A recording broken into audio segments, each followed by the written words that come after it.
병원 마케팅, 파워링크를 할까 말까에 대한 주제거든요. 병원 마케팅, 파워링크를 할까 말까 진짜 많은 원장님들이 저한테 파워링크를 하는 게 좋을지 안 하는 게 좋을지 파워링크에 대해서 어떻게 생각하시는지 많이 여쭤보시는데요. 오늘 그 이야기를 한번 해보도록 하겠습니다. 파워링크는 검색했을 때 최상단에 뜨는 CPC 광고라고 생각하시면 되는데요. 클릭당 비용이 나가는 광고라고 생각하시면 됩니다. 예를 들어서 제가 강남 정형외과라는 키워드를 검색하고 이걸 파워링크에 한 3위 정도에 노출이 되게 하고 싶어요.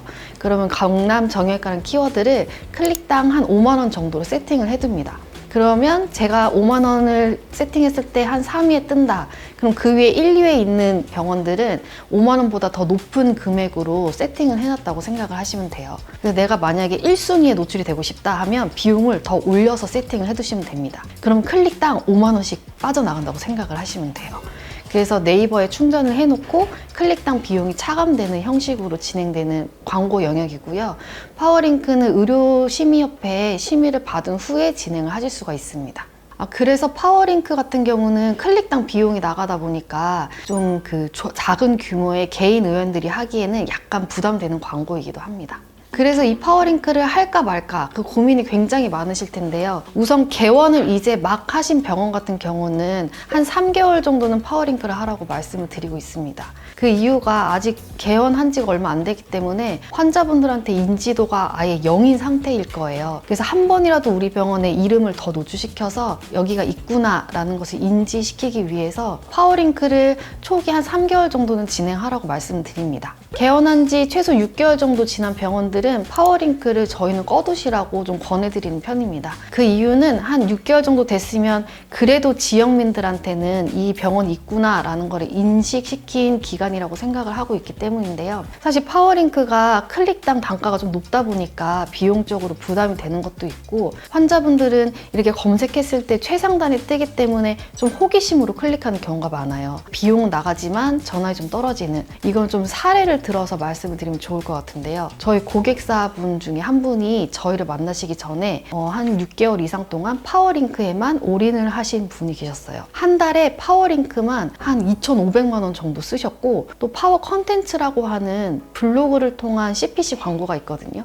여기에도 한 300만 원 정도 비용을 쓰셔서 한 달 동안 무려 2,800만 원 정도를 CPC 광고에 쓰셨던 병원이 있었어요. 그런데 여기는 개인 병원이었고, 물론 수술하는 병원이긴 하지만 한층 규모의 그냥 참 작은 개인 병원이었거든요. 근데 이런 개인 병원에서 2,800만 원을 쓴다는 건 정말 많이 쓰는 거예요. 제가 그동안 정말 많은 병원들을 만나면서 가장 많이 CPC 광고를 하고 있었던 병원이 총 한 달 기준으로 4천만 원 정도 쓰고 있었거든요. 근데 거기는 무려 층수가 8층이고 의사가 한 10분 정도 되시는 병원급이었어요. 근데 이렇게 큰 병원에서 쓸만한 비용을 개인 병원에서 쓰다 보니까 광고비가 너무 많이 나가는 상태에서 직원분들 인건비 나가고 병원 유지비 나가고 하다 보니까 가장 큰 문제가 원장님이 월급을 못 가져가시는 거예요.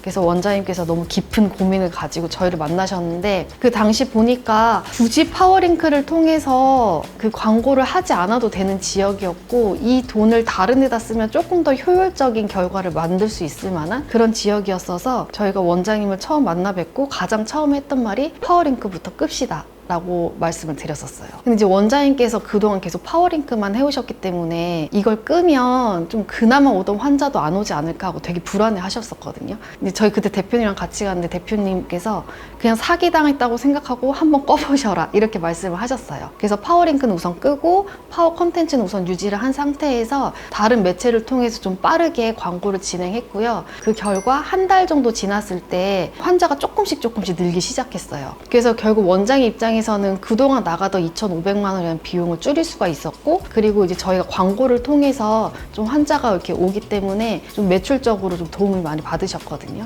그래서 결과적으로 한 달에 한 2,800만 원 쓰시던 그 병원 마케팅 비용을 딱 절반으로 줄여서 한 1,000만 원대 정도로 광고를 유지하면서 예전보다 훨씬 많은 환자분들이 내원을 하시고 병원은 지속적으로 성장하고 있습니다. 그래도 많은 원장님들께서 파워링크를 그래도 조금은 해야 되지 않느냐라고 생각을 하실 수 있는데요. 그 앞에서 사례를 드렸던 이 원장님께서 한 달에 파워링크 비용이 많이 나갔던 이유는 정말 경쟁이 치열한, 그러니까 즉 클릭당 단가가 높은 키워드만 세팅해서 그런데요. 예를 들면 키워드 하나 클릭하는데 보통 한 10만 원 정도 되는 키워드들만 쭉 뽑아 놓으셨더라고요. 근데 이렇게 하다 보니까 하루에 한 5명만 클릭을 해도 그냥 50만 원이 훅 나가는 그런 구조로 세팅을 해두셨어요.